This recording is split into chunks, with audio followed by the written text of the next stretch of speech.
جو کہ ہمارے لیے ہدایت کا نور بھی ہے، نصاب عشق رسول بھی ہے، اور پورے عالم پر ملت اسلامیہ کی حکمرانی کا نصاب بھی اسی میں موجود ہے۔ الحمدللہ اللہ کریم کا بڑا ہی احسان، فضل، کرم ہے کہ جمعۃ المبارک کی نشست میں قرآن مجید فرقان حکیم کی سورہ انفال کا تسلسل کے ساتھ درس ہم سماعت کر رہے ہیں۔ انشاءاللہ العزیز کوشش ہوگی کہ آج سورہ انفال شریف کی تکمیل ہو جائے۔ اللہ رب ذوالجلال ارشاد فرماتا ہے، وَإِن جَنَحُوا لِلسَّلْمِ فَاجْنَحْ لَهَا وَتَوَكَّلْ عَلَى اللَّهِ۔ اور اگر وہ صلح کی طرف جھکیں تو تم بھی جھکو اور اللہ پر بھروسہ رکھو، اِنَّهُ هُوَ السَّمِيعُ الْعَلِيمُ، بے شک وہی ہے جو سنتا جانتا ہے، بے شک وہی سنتا جانتا ہے۔ پیچھے اللہ تبارک و تعالی جل شانہ نے کافروں کے ساتھ معاہدے کے اصول بتائے اور فرمایا کہ ان کے ساتھ جنگ کرو، اگر وہ تمہارے ساتھ کوئی معاہدہ کریں اور پھر تمہیں اس بات کا اندیشہ ہو کہ یہ معاہدے سے روگردانی کریں گے تو ان کے معاہدے ان کے منہ پہ مار دو۔ اور اب اس آیت کریمہ میں رب ذوالجلال نے فرمایا کہ جب کفار سے جنگ کی جائے پھر اگر وہ صلح کی طرف مائل ہوں تو تم بھی ان کے ساتھ صلح کی طرف مائل ہو جاؤ۔ اگر وہ جنگ کا ارادہ کریں تو ان سے جنگ کرو، اور اگر وہ صلح کی طرف مائل ہوں تو صلح کرو۔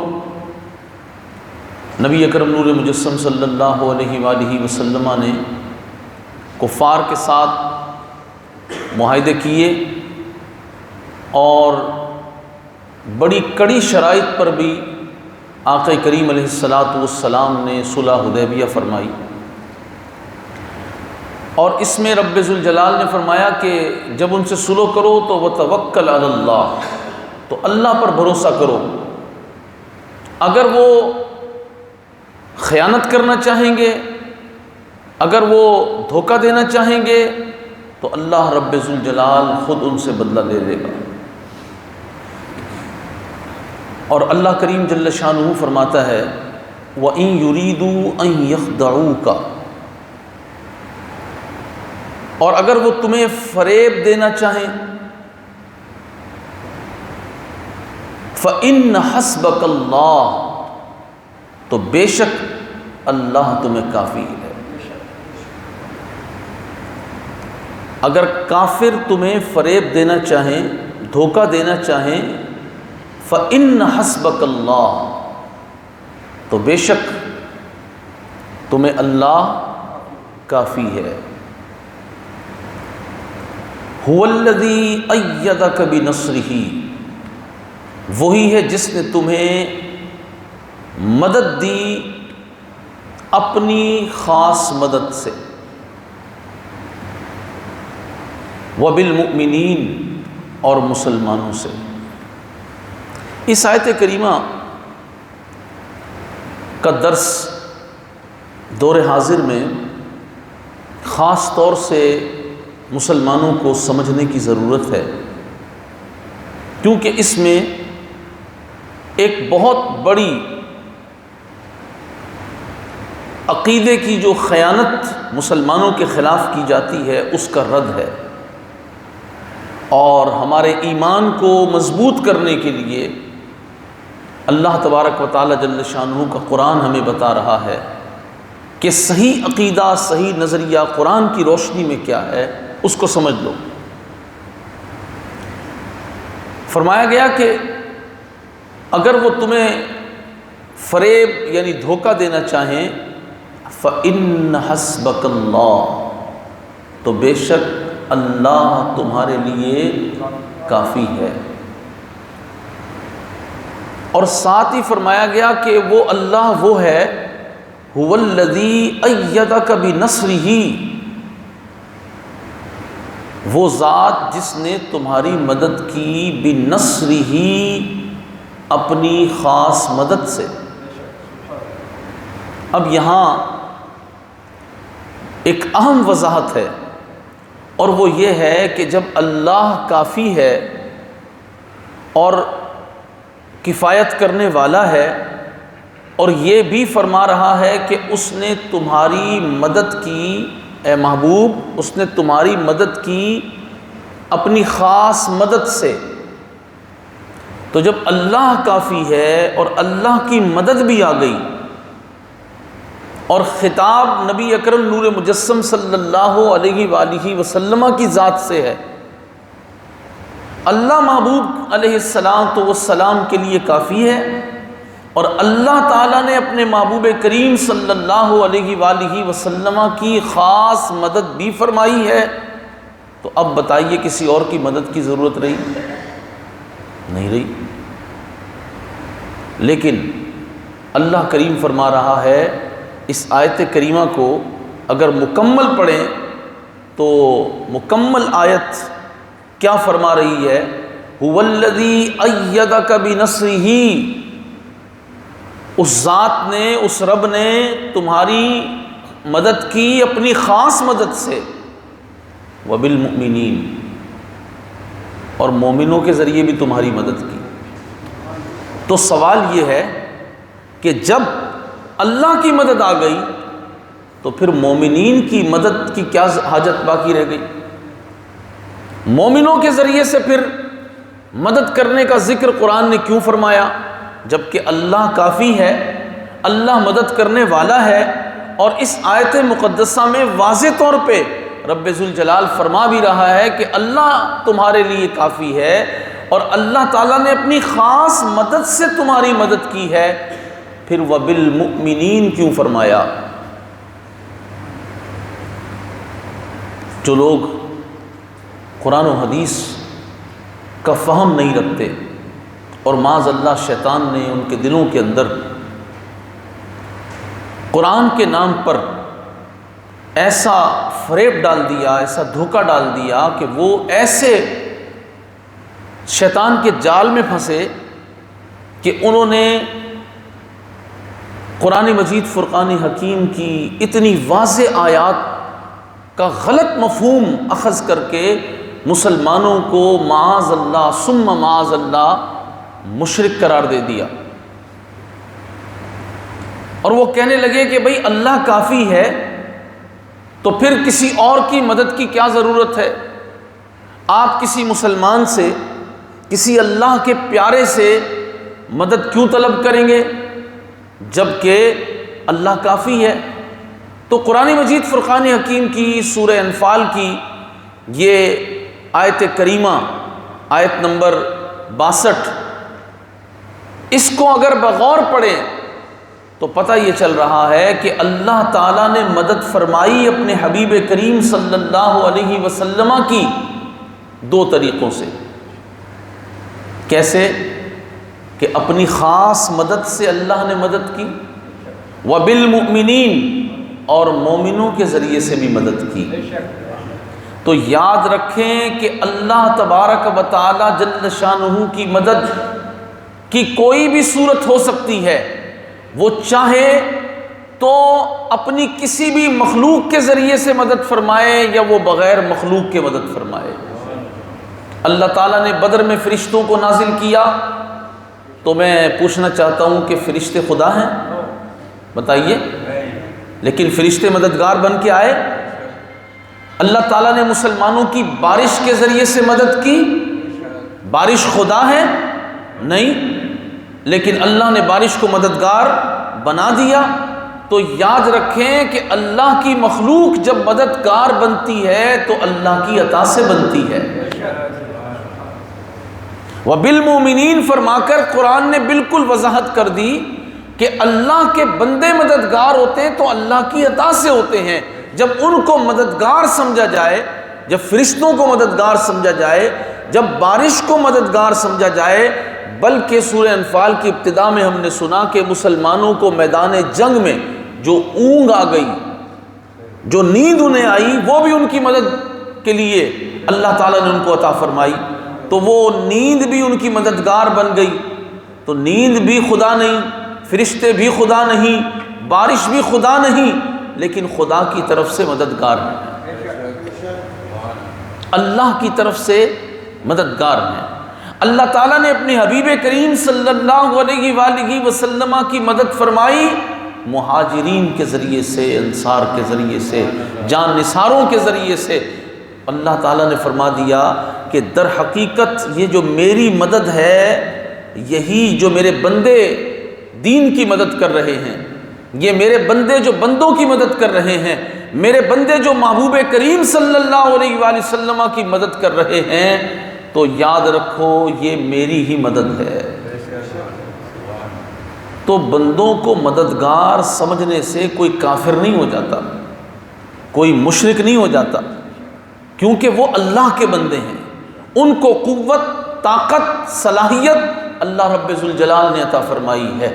ان سے اگر ہم نے مدد طلب کی تو انہیں خدا نہیں سمجھ لیا، اگر ان سے مدد طلب کی تو انہیں الہ نہیں مان لیا، بلکہ الہ تو اللہ رب ذوالجلال ہی ہے، معبود تو وہی ہے، حقیقت میں مدد کرنے والا وہی ہے۔ ساری قوتوں کا مرکز اسی کی ذات ہے، ساری صفات اسی کے پاس ہیں۔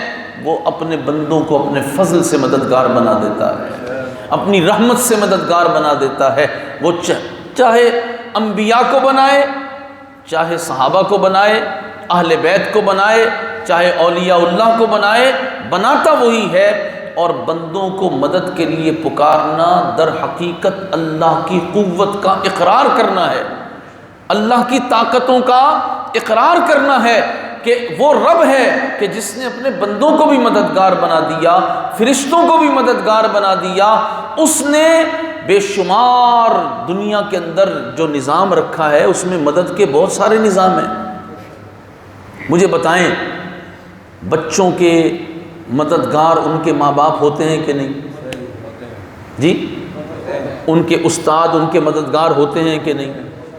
آپس میں ہم معاشرے میں جو زندگی گزارتے ہیں، بوڑھوں کی مدد کی جاتی ہے کہ نہیں؟ نابیناؤں کی مدد کی جاتی ہے کہ نہیں؟ کوئی بندہ کہے جی میں تو کسی سے مدد نہیں مانگوں گا کیونکہ مدد تو اللہ کرتا ہے، لہٰذا میں تو گھر بیٹھا ہوں۔ مدد نہیں مانگو گے تو منہ میں روٹی بھی نہیں جائے گی، مدد نہیں مانگو گے تو تعلیم بھی حاصل نہیں کر سکو گے، مدد نہیں مانگو گے تو گھر سے باہر قدم بھی نہیں رکھ سکو گے، مدد نہیں مانگو گے تو سڑ سڑ کے مر جاؤ گے۔ مدد کا نظام تو رب ذوالجلال نے بنایا ہے کہ بندے کو ولادت سے لے کر موت تک سارے کا سارا جتنا نظام ہے وہ بندوں کی مدد پر ہی چل رہا ہے، اور یہ نظام چلانے والی اللہ رب ذوالجلال کی ذات ہے۔ وہ چاہے تو کسی کو مددگار بنائے، کبھی ہوا بھی مددگار ہوتی ہے، کبھی بارش بھی مددگار ہوتی ہے، کبھی اجالا مددگار ہوتا ہے، کبھی اندھیرا مددگار ہوتا ہے۔ اس کی مخلوق مدد کرتی ہے تو مخلوق کی مدد یہ اللہ کی عطا سے ہوتی ہے۔ تو اگر ہم آج رسول اللہ سے عرض کریں کہ یا رسول اللہ ہماری مدد فرمائیے، تو اس کا کیا معنی ہے کہ ہم نے رسول اللہ کو خدا بنا لیا؟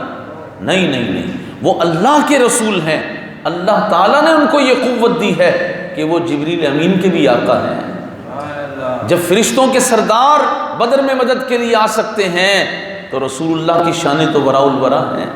حضور اپنی امت کی مدد فرمانے والے ہیں، اور حضور علیہ الصلوۃ والسلام کو اللہ تعالیٰ جل شانہ نے یہ قوت، یہ طاقت عطا فرمائی ہے کہ حضور علیہ الصلوۃ والسلام کا امتی کائنات کے کسی خطے سے نبی پاک علیہ الصلوۃ والسلام کو مدد کے لیے پکارے تو رسول اللہ اس کی مدد فرماتے ہیں، حضور اس کی مدد فرماتے ہیں۔ تو یاد رکھیں اللہ کی مدد اور مخلوق کی مدد، اس کا فرق سمجھ لیں۔ اور جب بھی کوئی عام سادہ سا بندہ، عالم کی تو میں بات نہیں کر رہا نا، عالم تو دلائل سے بات کرتا ہے، قرآن و حدیث کی روشنی میں دلیل دے کے بات کرے گا۔ کوئی سادہ سا بندہ بھی آپ کو مل جائے، کبھی اسکول کالج مدرسے کا منہ نہ دیکھا ہو، کوئی تعلیم اس کے پاس نہ ہو، آپ اس سے بھی پوچھیں کہ بتاؤ تمہارا خدا کون ہے، وہ کیا کہے گا؟ لا الہ الا اللہ۔ وہ یہی کہے گا نا کہ میرا رب اللہ ہے۔ وہ کسی بت کو، کسی مزار کو، کسی بندے کو خدا کہے گا؟ کبھی نہیں کہے گا۔ اور یہ یاد رکھیں کہ اللہ کے بندوں کو جو رب نے اختیار دیا ہے، اللہ تبارک و تعالیٰ نے جو ان کو اختیار دیا ہے، اس اختیار کو تسلیم نہ کرنا یہ اللہ کی قدرتوں کا انکار ہے۔ کیوں؟ کہ حقیقی طور پر مددگار اللہ ہے، اختیار دینے والا اللہ ہے۔ رسول اللہ کو اللہ نے رحمت للعالمین بنایا ہے، تو رحمت للعالمین جو ہوتا ہے وہ مددگار ہوتا ہے کہ نہیں سمجھے؟ بھائی سارے عالمین کے لیے رحمت ہے، رحمت مدد کرتی ہے کہ نہیں کرتی؟ بارش رحمت بن کے آ جاتی ہے، نیند رحمت بن کے آ جاتی ہے، فرشتے رحمت بن کے آ جاتے ہیں، تو رسول اللہ رحمت بن کے نہیں آ جاتے؟ تو حضور تو سارے عالمین کے لیے مددگار ہیں۔ مددگار بنایا کس نے؟ اللہ نے بنایا۔ تو یہ بالکل واضح عقیدہ ہے، اور اس کی روشنی میں یہ بات سمجھ لینی چاہیے کہ قرآن کا غلط مفہوم لوگوں کے ذہن میں داخل کر کے یہ کہا جائے کہ اللہ کے ولی مدد نہیں کرتے، تو یہ یاد رکھیں کہ اللہ کے ولی مدد کرتے ہیں، یہ تو قرآن نے بتا دیا۔ وَبِالْمُؤْمِنِينَ، وَبِالْمُؤْمِنِينَ، مومن کون ہے؟ اور قرآن نے دوسری جگہ بھی فرمایا کہ اللہ تبارک و تعالیٰ کے جو مومن بندے ہیں وہ بھی مددگار ہوتے ہیں، اللہ کے فرشتے بھی مددگار ہوتے ہیں۔ فرمایا فَإِنَّ اللَّهَ هُوَ مَوْلَاهُ، بے شک اللہ ان کا مددگار ہے، وَجِبْرِيلُ، اور جبریل ان کے مددگار ہیں، وَصَالِحُ الْمُؤْمِنِينَ، اور نیک مومنین بھی مددگار ہیں۔ آیت ایک ہے، مددگار تین ہیں۔ سارے بولیں آیت کتنی ہے؟ اور مددگار کون کون؟ اللہ، فرشتے، جبریل علیہ السلام اور مومنین۔ تو کیا ایک ہی آیت میں شرک بھی ہو رہا ہے، توحید بھی ہو رہی ہے؟ نہیں، اللہ مدد کر رہا ہے بغیر کسی کی عطا کے، جبریل مدد کر رہے ہیں اللہ کی، مومنین مدد کر رہے ہیں اللہ کی۔ صالح المومنین، جو صالح مومن ہیں، جو نیک ہیں، جو ولی ہیں، جو اللہ کے مقرب ہیں، وہ مددگار ہیں، وہ مدد کرتے ہیں، اور ایسی مدد کرتے ہیں۔ ظاہر میں مدد کرنا تو آسان ہے، بھئی ایک بندہ گر رہا ہے، آپ نے اس کو اپنے ہاتھ سے سہارا دے کے اٹھا دیا، یہ مدد کرنا آسان ہے۔ لیکن اگر کسی بندے کا دل بگڑ جائے، اس کے دل کو نور علی نور کر دینا یہ مشکل ہے۔ کسی بندے کی باطنی کیفیت خراب ہو جائے، اس کی نیتوں میں فتور آ جائے، وہ اللہ رب ذوالجلال کے قرب سے دور بھاگ رہا ہو، اس کو پکڑ کر اللہ رب ذوالجلال کی بارگاہ میں جھکا دینا، اس کے باطن کو درست کر دینا، یہ مشکل ہے، اور یہ مدد اللہ کے پیارے کرتے ہیں۔ سیدنا غوث الثقلین کریم الطرفین حضور شیخ عبد القادر جیلانی محبوب سبحانی، آپ کا نام اتنا عظیم ہے کہ اگر کسی کے باطن میں بگاڑ پیدا ہو جائے، اس کی روحانی کیفیتیں فنا ہو جائیں، چلی جائیں، وہ آپ کا نام ہی ذکر کرتا رہے، تو اللہ تبارک و تعالی ان کے نام کی برکت سے اس کے باطن کو درست کر دیتا ہے۔ اور بعد وصال اور زندگی میں مدد، یہ یاد رکھیں، جو چیز زندگی میں شرک ہوگی وہ مرنے کے بعد بھی شرک ہوگی، جو زندگی میں ایمان ہوگا وہ مرنے کے بعد بھی ایمان ہوگا، جو قریب سے شرک ہوگا وہ دور سے بھی شرک ہوگا، جو دور سے ایمان ہوگا وہ قریب سے بھی ایمان ہوگا۔ ایمان اور شرک میں قریب اور دور کی کوئی قید نہیں، سمجھے؟ کوئی قید۔ ہم نے کہا کہ رسول اللہ صلی اللہ علیہ وسلم کو مدد کے لیے پکارنا، کہتے ہیں ہاں مدینہ پاک جا کے آپ یا رسول اللہ کہہ دیں، لیکن یہاں سے نہ کہیں۔ ہم نے کہا کیوں؟ اس لیے کہتے ہیں وہ وہاں تو آپ مدینے میں حاضر ہیں، تو بھائی مدینے کے اندر اگر کھڑے ہو کے حضور کو مدد کے لیے پکارا تو شرک نہ ہوا، پاکستان سے پکارا تو شرک ہو گیا۔ اچھا پاکستان سے دور اگر کوئی ملک ہے تو اس میں شرک تھوڑا زیادہ ہو جائے گا۔ اگر اور تھوڑا ملک ہمارا تو 4.5 گھنٹے کا راستہ ہے، اگر کسی کی 8 گھنٹے کی فلائٹ ہے تو شرک زیادہ ہو جائے گا، نہیں سمجھے؟ یہ کیسا شرک ہے، یہ کیسا ایمان ہے؟ تو یاد رکھیں شرک میں ایمان میں دوری نزدیکی نہیں ہوتی، شرک شرک ہے، ایمان ایمان ہے۔ جب دور سے پکارنا جائز ہے، قریب سے پکارنا بھی جائز ہے، قریب سے پکارنا جائز ہے، دور سے پکارنا بھی جائز ہے۔ اگر کوئی شے حرام ہے تو وہ ہر جگہ حرام ہے، اگر کوئی شے کفر ہے تو وہ ہر جگہ کفر ہے۔ یہ کوئی اصول نہیں کہ قریب سے جا کر پکارو تو جناب شرک نہیں ہوگا، دور سے پکارو تو شرک ہوگا۔ تو یہ یاد رکھیں یہ ساری جو سوچ اور فکر ہے یہ خوارج کی ہے۔ وہ لوگ جنہوں نے سیدنا علی المرتضیٰ شیر خدا کرم اللہ تعالی وجہ الکریم اور دیگر صحابہ پر بھی کفر کا فتویٰ لگایا، ان کو بھی مشرک کہا معاذ اللہ، ان کو بھی کہا کہ حکم تو صرف اللہ کا ہے، آپ جو ہے وہ لوگوں کو حکم بنا رہے ہیں، لوگوں کو فیصلہ کرنے والا بنا رہے ہیں، فیصلہ کرنے والا تو اللہ ہے۔ جبکہ صحابہ نے جا کے ان کو سمجھایا، حضرت عبداللہ ابن عباس جیسی ہستی رسول اللہ کے چچا کے بیٹے، انہوں نے جا کے سمجھایا کہ دیکھو قرآن فرماتا ہے کہ جب میاں بیوی میں اختلاف ہو جائے تو دونوں کی طرف سے ایک ایک بندہ حکم بن جائے، حکم من اہلہ و حکم من اہلہا، ایک ادھر سے حکم بن جائے ایک ادھر سے حکم بن جائے، دونوں کی صلح کرا دی جائے۔ تو دیکھو قرآن نے 2 حکم بنائے ہیں نا، تو اسی لیے مسلمانوں کے درمیان صلح کے لیے 2 حکم بنائے جا رہے ہیں۔ سیدنا علی المرتضیٰ کا فیصلہ قرآن کے مطابق ہے، کہنے لگے نہیں ہم نہیں مانتے۔ وہ اس وقت بھی نہیں مانے تھے، آج بھی نہیں مانتے۔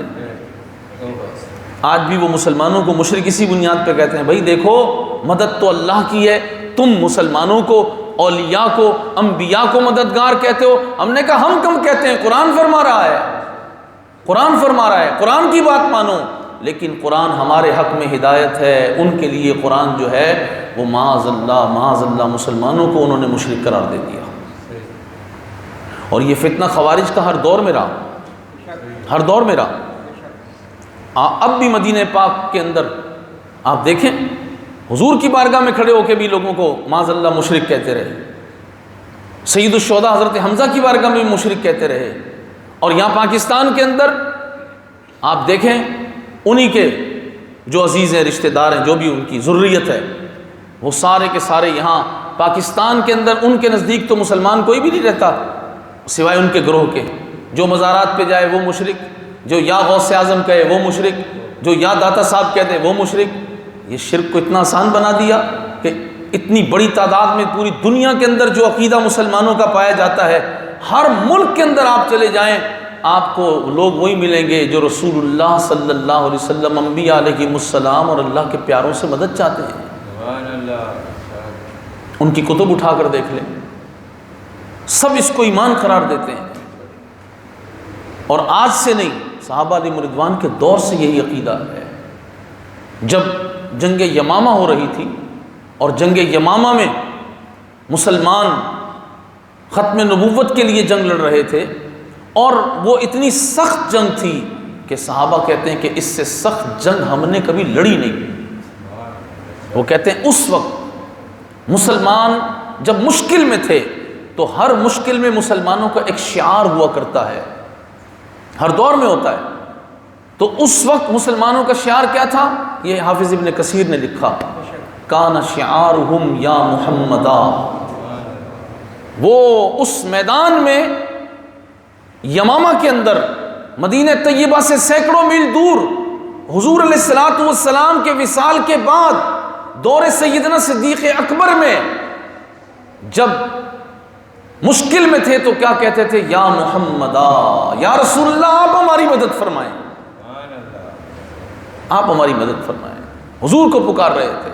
تو یاد رکھیں رسول اللہ کو پکارا ہی اس لیے جا رہا ہے کہ اللہ نے اپنے محبوب کو رحمت للعالمین بنایا، اللہ نے اپنے محبوب کو یہ اختیار دیا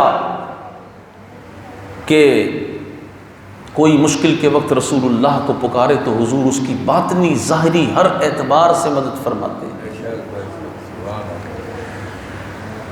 تو اللہ رب ذوالجلال نے قرآن مجید فرقان حکیم میں فرمایا، اس کے بعد ارشاد ہوا وَأَلَّفَ بَيْنَ قُلُوبِهِمْ، اور ان کے دلوں میں محبت ڈال دی۔ اللہ تعالیٰ نے ارشاد فرمایا لو انفقت ما فی الارض جميعا ما الفت بین قلوبهم ولکن اللہ الف بینہم انہ عزیز حکیم۔ اللہ کریم فرماتا ہے کہ اور ان کے دلوں میں محبت ڈال دی، اگر تم زمین میں جو کچھ ہے سب خرچ کر دیتے ان کے دل نہ ملا سکتے، لیکن اللہ نے ان کے دل ملا دیے۔ بے شک وہی ہے غالب حکمت والا۔ کیا مراد ہے؟ مراد یہ ہے کہ اوس اور خزرج یہ دو انصار کے قبیلے تھے۔ نبی اکرم صلی اللہ علیہ وآلہ وسلم کی آمد سے قبل ان دونوں قبائل میں سخت دشمنی تھی، اور ان کی دشمنیاں نسلاً بعد نسل منتقل ہوتی تھی، خون کے پیاسے، اور ایک دوسرے سے ہر وقت جنگ کرنے کو تیار، ایک ہی شہر کے رہنے والے، کچھ قبا کی طرف، کچھ اوالی کی طرف، کچھ مدینے کے اس طرف، کچھ دوسری طرف، لیکن ایک دوسرے کے خون کے پیاسے۔ جب رسول اللہ صلی اللہ علیہ وآلہ وسلم کا دامن کرم نصیب ہوا، جب رسول اللہ صلی اللہ علیہ وآلہ وسلم کی رحمت سے ان کو حصہ ملنا شروع ہوا، اللہ رب ذوالجلال کیا فرما رہا ہے کہ اللہ تعالیٰ نے ان کے دلوں کو ملا دیا۔ اللہ اکبر، دلوں کو ملا دیا۔ ایک راوی کہتے ہیں کہ میری ملاقات امام مجاہد سے ہوئی، جو حضرت عبداللہ ابن عباس رضی اللہ عنہما کے شاگرد ہیں۔ کہا کہ میں نے جب ان سے ملاقات کی، مصافحہ کیا، تو انہوں نے کہا کہ اگر کوئی مسلمان ایک دوسرے سے محبت کرے اور وہ آپس میں ملیں تو ان کے اس ملنے سے اللہ تعالیٰ ان کے گناہوں کو معاف کر دیتا ہے۔ تو وہ کہتے ہیں میں نے ان کو کہا یہ تو بڑی آسان سی بات ہے کہ کوئی بندہ کسی سے محبت کرے، ملے تو اس کے گناہ معاف ہو جائیں گے۔ آپ نے فرمایا نہیں، یہ آسان نہیں ہے، دلوں کو ملانا اللہ رب ذوالجلال کا کام ہے۔ دلوں کو ملانا، اسی لیے اللہ تعالیٰ نے فرمایا کہ اللہ نے ان کے دلوں میں محبت ڈال دی، کیونکہ قرآن نے کیا فرمایا لو انفقت ما فی الارض جميعا، اگر تم جو کچھ زمین میں خرچ کر دیتے، ما الفت بین قلوبہم، تو تم ان کے دل نہ ملا سکتے تھے۔ یہ اللہ رب ذوالجلال کی شان ہے کہ اس نے ان خون کے پیاسوں کو اتنا قریب کیا کہ ان کے دل ملا دیے۔ اور وَلَكِنَّ اللَّهَ أَلَّفَ بَيْنَهُمْ، اللہ نے ان کے دل ملا دیے۔ إِنَّهُ عَزِيزٌ الحکیم، بے شک وہی ہے غالب۔ ان کے دل ملنے کا سبب رسول اللہ کی ذات بنی، حضور کی محبت پر وہ یکجا ہو گئے۔ اور آج بھی پوری کائنات کے مسلمان جس چیز پر دل ملا سکتے ہیں وہ رسول اللہ کی محبت ہے۔ رشتہ داریاں ہوں یا نہ ہوں، وطن ایک ہو یا نہ ہو، سرحدیں ایک ہوں یا نہ ہو، رسول اللہ کی ذات وہ کریم ذات ہے۔ ان کی محبت کا جو یوں سمجھیے کہ ان کی محبت کی جو حلاوت اور چاشنی ہے وہ ایک ایسی چیز ہے جس کی بنیاد پر سارے مسلمانوں میں اتحاد ہو سکتا ہے۔ پھر رب ذوالجلال فرماتا ہے یا ایھا النبی، اے غیب کی خبریں بتانے والے، حسبک اللہ، اللہ تمہیں کافی ہے، اللہ تمہیں کافی ہے، وَمَنِ اتَّبَعَكَ مِنَ الْمُؤْمِنِينَ،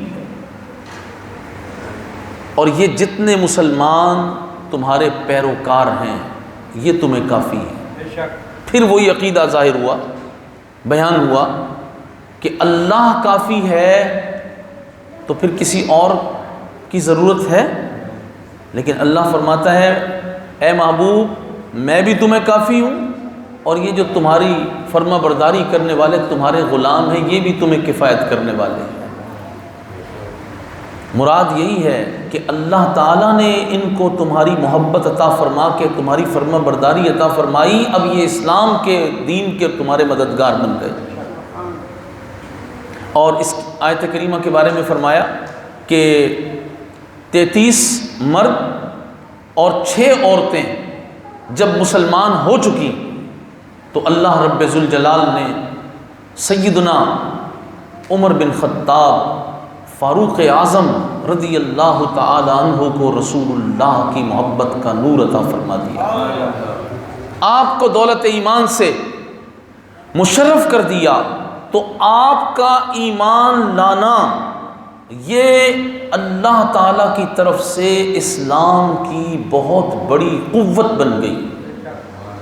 اور اہل مکہ نے اس دن بڑا افسوس کیا اور انہوں نے کہا کہ آج آدھی قوت ہماری چلی گئی کہ عمر بن خطاب رسول اللہ صلی اللہ علیہ وسلم کی غلامی میں آ گئے۔ اور آپ جب آ گئے تو آپ نے نبی کریم علیہ السلام سے عرض کی، یا رسول اللہ ہم حق پہ نہیں ہیں؟ حضور نے فرمایا کیوں نہیں، ہم حق پہ ہیں۔ فرمایا پھر ہم یہاں دار ارقم میں نماز کیوں پڑھ رہے ہیں؟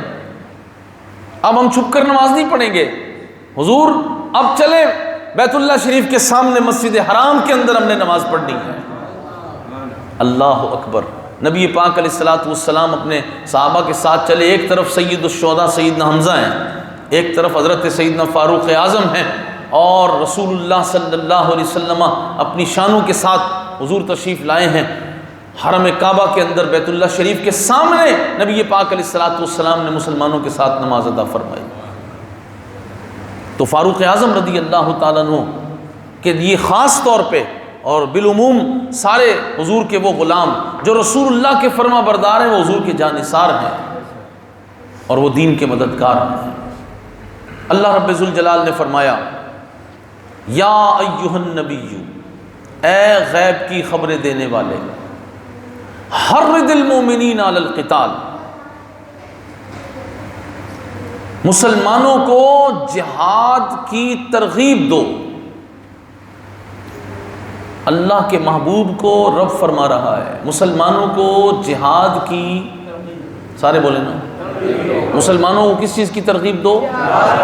جہاد کی ترغیب دو۔ یہ قرآن مجید فرقان حکیم ہے،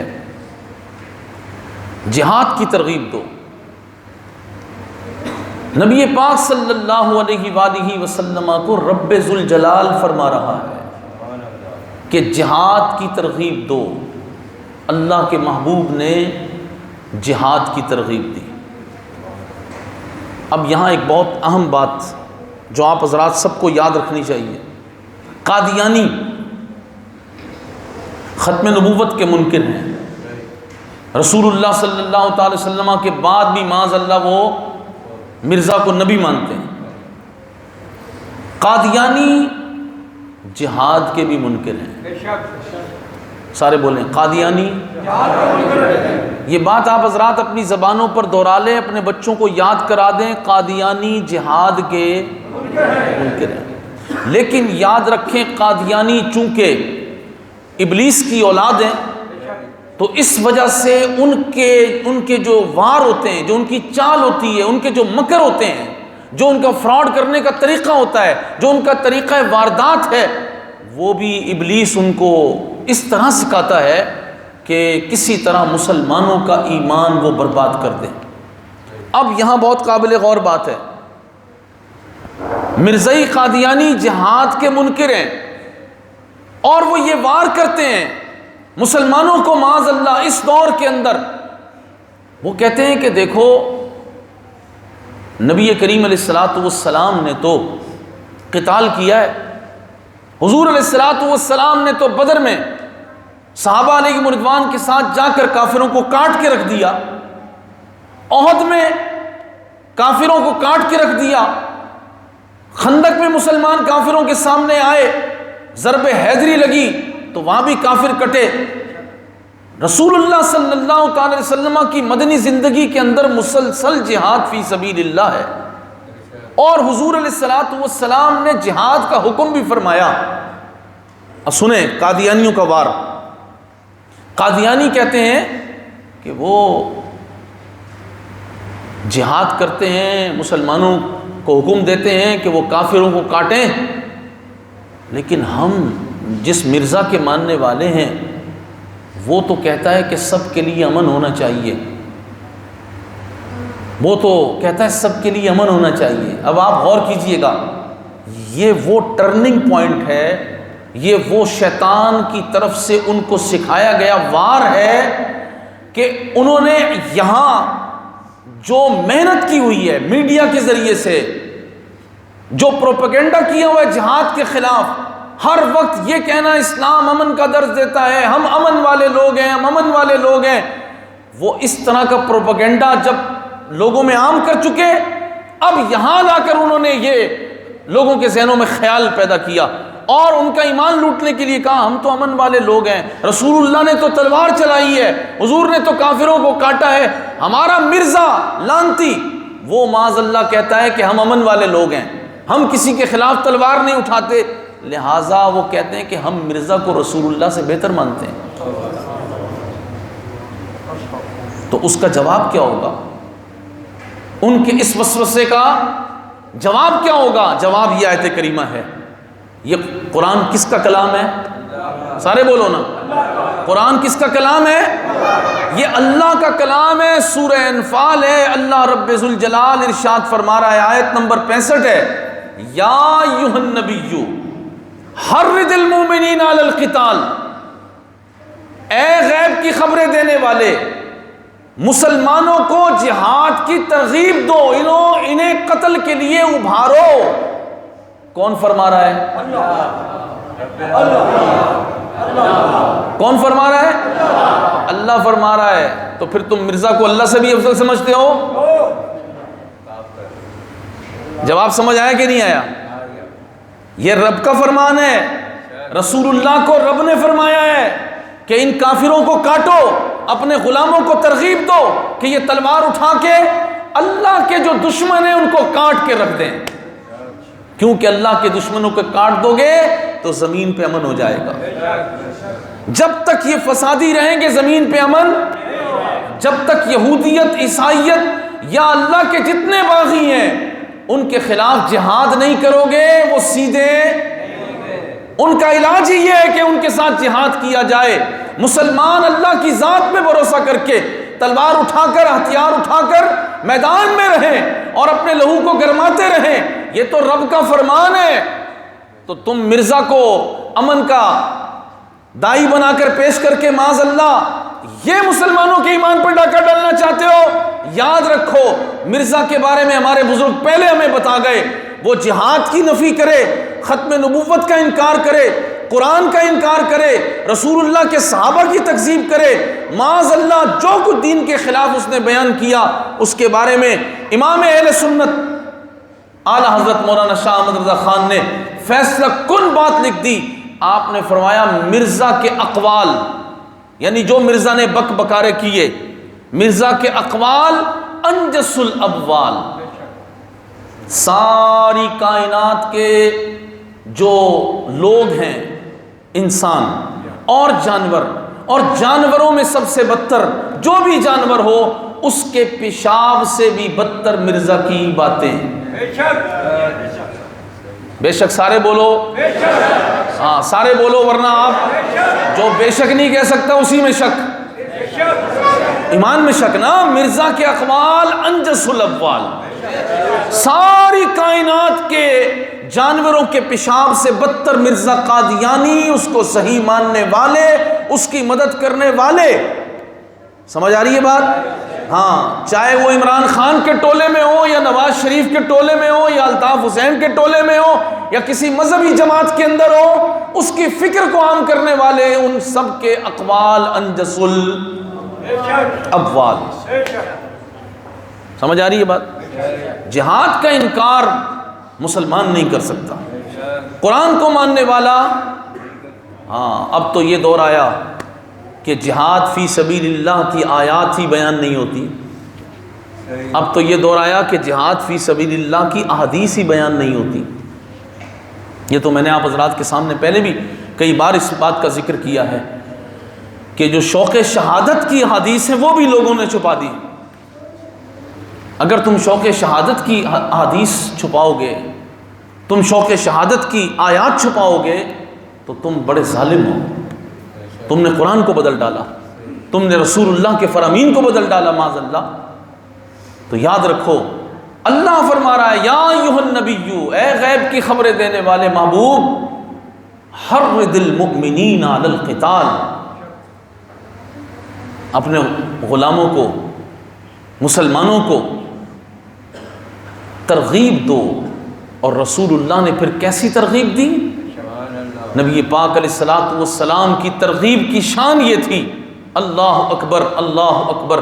نبی پاک علیہ الصلوۃ والسلام نے فرمایا اس جنت کی طرف دوڑو جس کی چوڑائی زمین و آسمان سے زیادہ ہے. جب نبی پاک علیہ السلام نے فرمایا، ایک صحابی حضرت عمیر بن حمام، آپ میدان بدر میں حضور علیہ الصلوۃ والسلام کی بارگاہ میں آپ نے سنا تو آپ حاضر ہوئے، کہا حضور اگر میں ابھی جہاد کرتا ہوا جاؤں، شہید ہو جاؤں تو وہ جنت مجھے مل جائے گی؟ نبی پاک علیہ الصلوۃ والسلام نے فرمایا ہاں.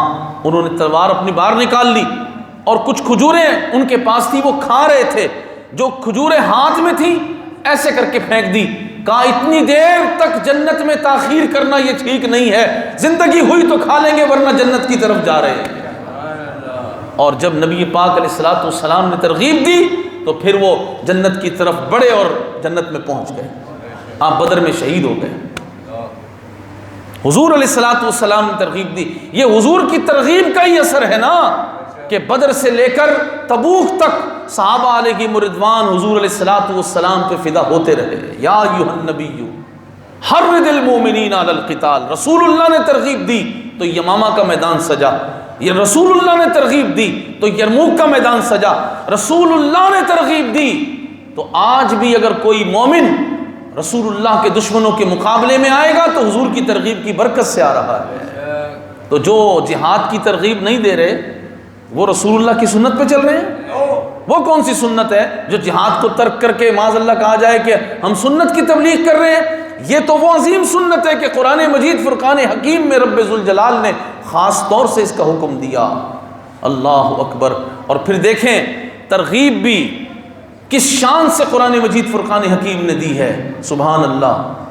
اللہ رب ذوالجلال کس شان کی ترغیب ہے. فرمایا ان یکم منکم 20 صابرون یغلبوا 200. اگر تم میں سے صبر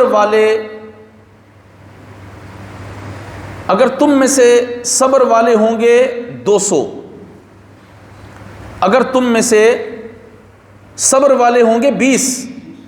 ان یکم منکم 20 صابرون، اگر تم میں سے 20 صبر والے ہوں، یغلبوا 200 تو 200 پر غالب آئیں گے. 20 کتنے پر آئیں گے؟ 200 پر.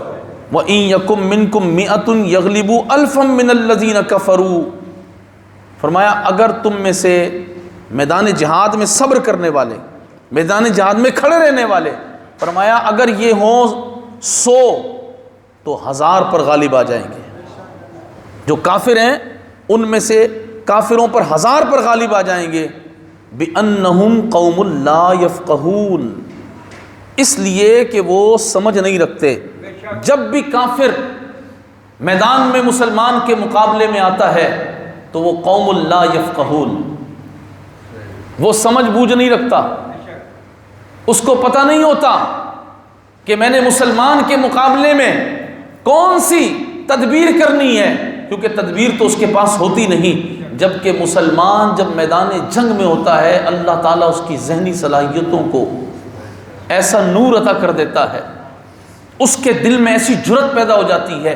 اور سب سے بڑی بات یہ کہ اللہ کے محبوب نے، قرآن نے، رب ذوالجلال نے ترغیب دی ہوئی ہے اور سامنے اس کے جنت تیار ہوتی ہے. اس لیے وہ پھر اس طرح لڑتا ہے کہ وہ کافروں پر غالب آ جاتا ہے.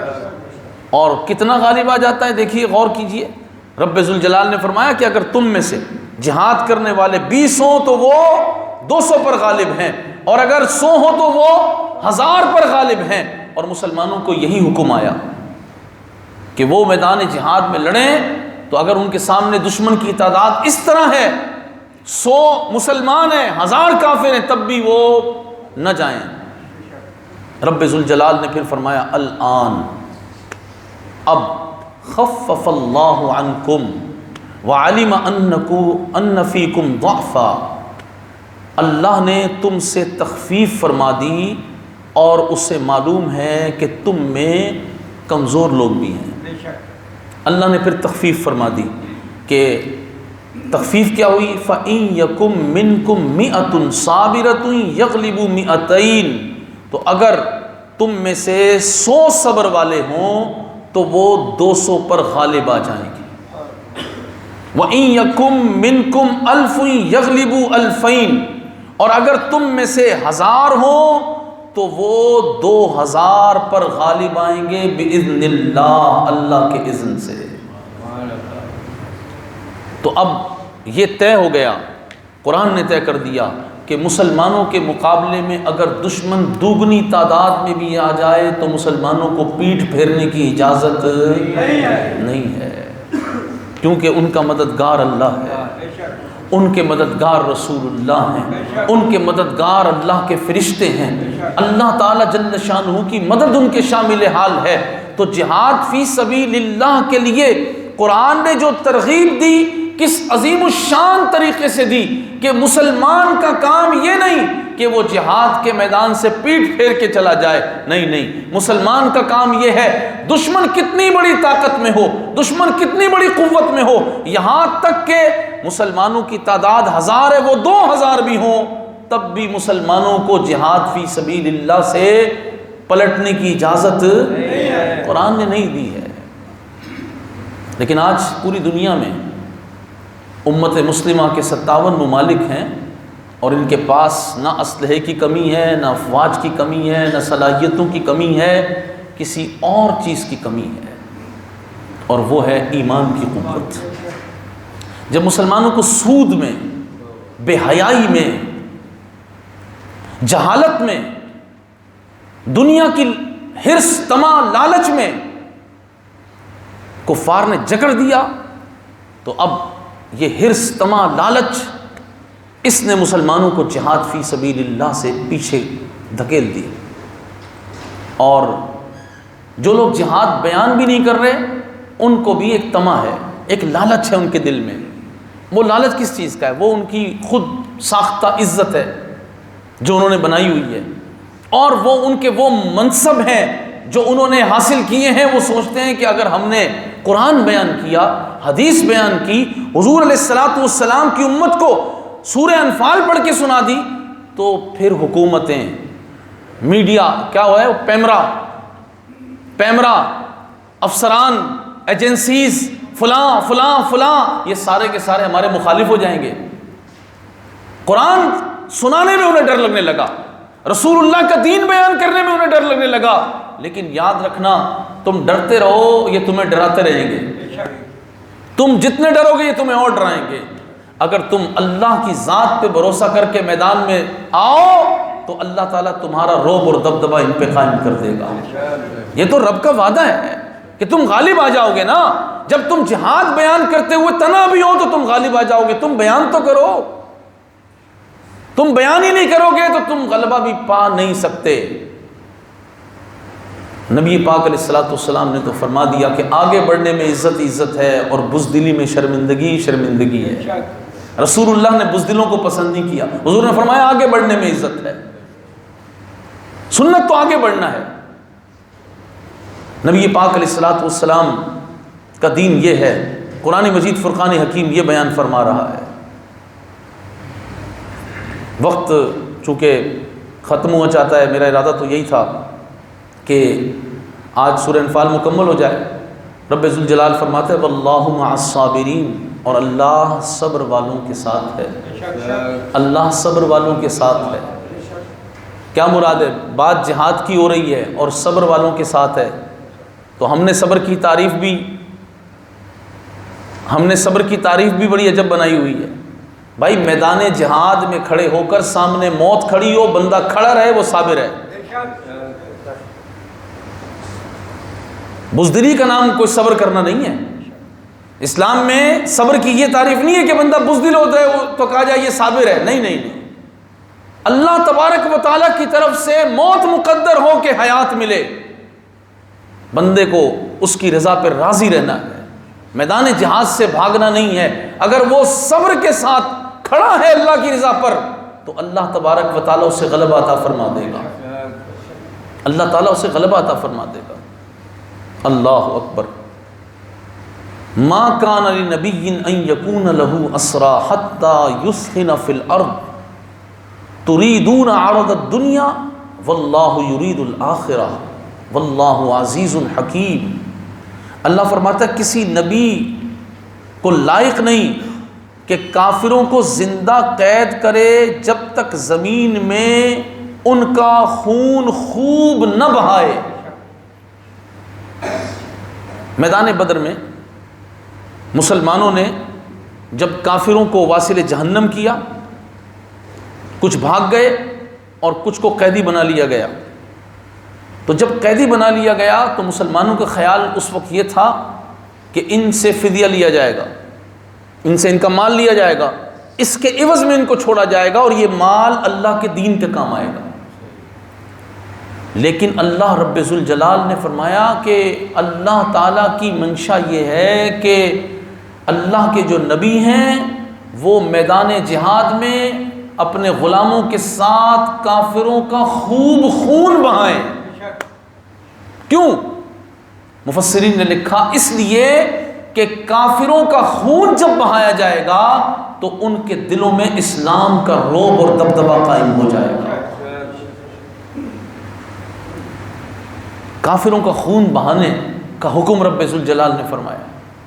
اب جب قید کر لیا گیا تو کہا گیا کہ تم لوگ دنیا کا مال چاہتے ہو، اے مسلمانوں، یہ ان سے تم دنیا کا مال لے رہے ہو، واللہ یرید الآخرہ، اور اللہ آخرت چاہتا ہے، واللہ عزیز الحکیم، اور اللہ غالب حکمت والا ہے۔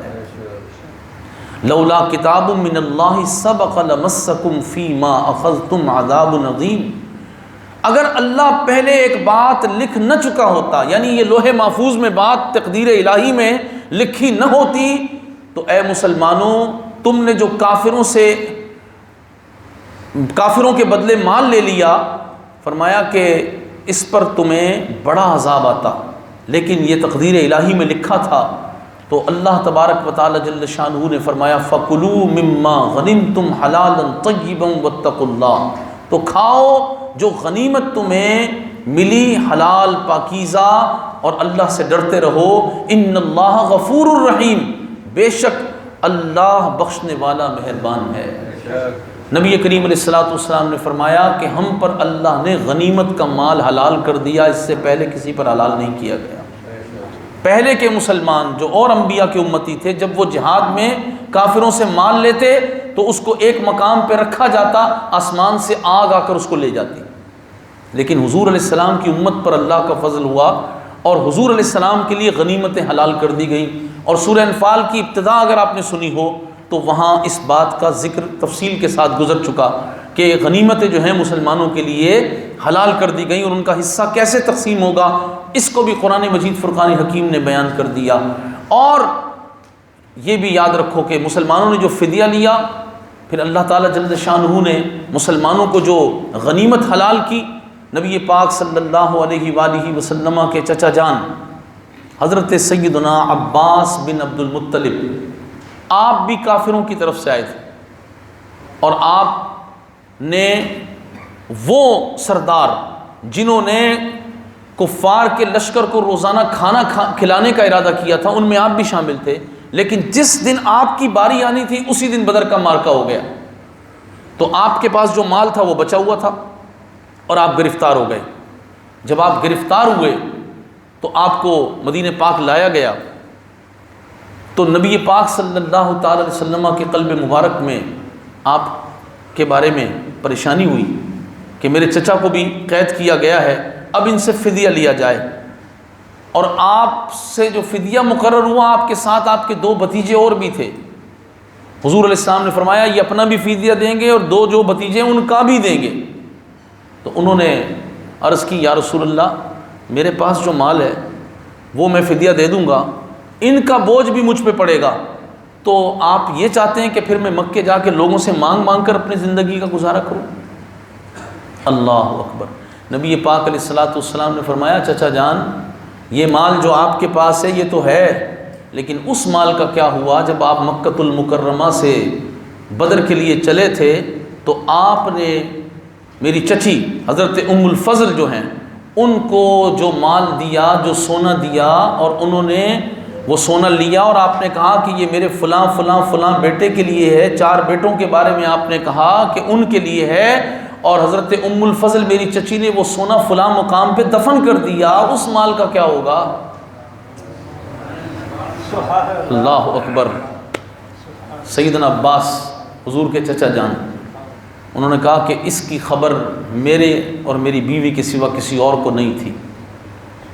حضور مدینے میں جلوہ فرما ہے، حضرت سیدنا عباس مکے میں یہ کام کر کے آئے، اللہ نے اپنے محبوب کو غیب کی خبر عطا فرما دی۔ نبی کہتے ہی اس کو جو غیب کی خبر دے، نبی سارے بولے نا، نبی کا معنی کیا ہے بھائی؟ قرآن میں نبی کا ترجمہ نبی کر دینا یہ ترجمہ نہیں ہے، حدیث میں نبی کا ترجمہ نبی کر دینا یہ ترجمہ نہیں ہے۔ نبی کا ترجمہ کرو، نبی ہے عربی زبان کا لفظ، اور لغت سے ترجمہ اٹھاؤ تو نبی کہتے اس کو ہیں جو غیب کی خبر دے۔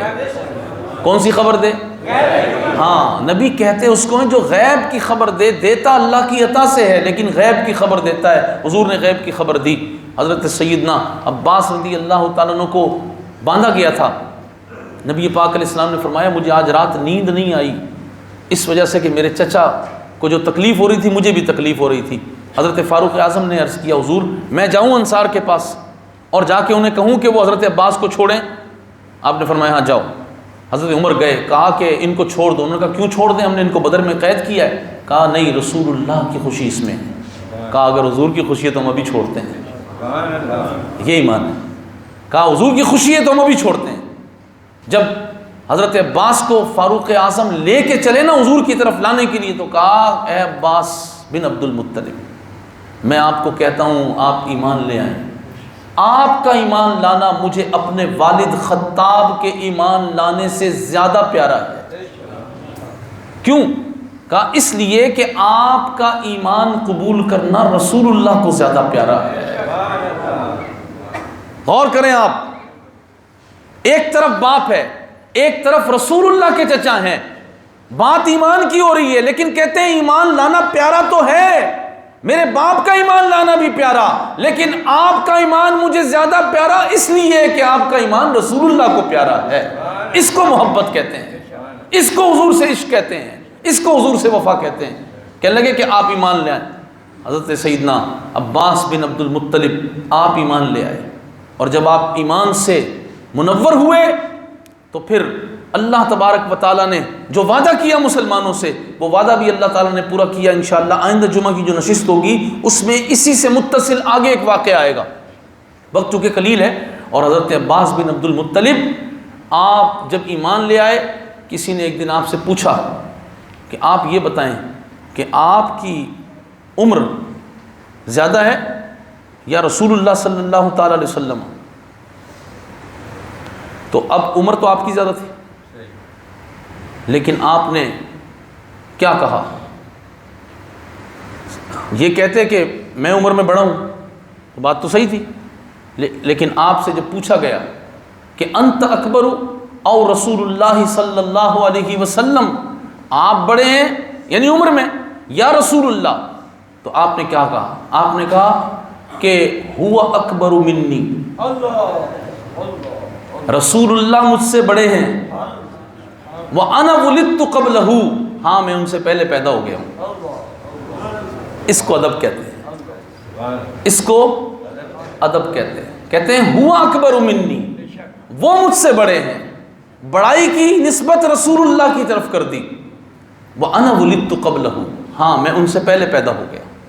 یہ رسول اللہ کے وہ چچا ہیں جن کے بارے میں حضور فرماتے تھے ردو الی ابی عباس، میرے والد حضرت عباس کو بلا لاؤ۔ حضور عرب میں لوگ چچا کو والد کہتے تھے، تو آپ اپنے چچا کو والد کہہ کر بلاتے۔ وہ چچا ہیں لیکن انہیں معلوم تھا کہ یہ اللہ کے محبوب ہیں، تو پتہ چلا کوئی رشتے بھی حضور سے اگر کسی کے ہیں تو ادب کا تقاضا یہی رہا صحابہ کا کہ انہوں نے اس رشتے سے حضور کو کبھی نہیں پکارا، انہوں نے پکارا تو حضور علیہ الصلوۃ والسلام کی عظمت کے مطابق حضور کو پکارا۔ یہ کوئی قاعدہ قانون نہیں ہے کہ کسی کا بھائی کا رشتہ ہے یا چچا کا یا چچا کے بیٹے کا یا کوئی اور رشتہ حضور کے ساتھ ہے، بے شمار رشتہ داریاں ہیں، مگر سب نے حضور علیہ السلام کو جب بھی پکارا تو کیا کہا؟ فدا کا امی و ابی یا رسول اللہ۔ حضرت فاروق اعظم رضی اللہ تعالیٰ عنہ کی بیٹی حضور کے گھر میں ہے، حضرت سیدنا صدیق اکبر کی بیٹی حضور کے گھر میں ہے، لیکن انہوں نے حضور کو کیسے پکارا؟ انہوں نے کہا فدا کا امی و ابی یا رسول اللہ، بی ابی انت و امی یا رسول اللہ، یا رسول اللہ میرے ماں باپ آپ پہ قربان۔ حضور کی عزت اور تعظیم کا تقاضا یہ ہے۔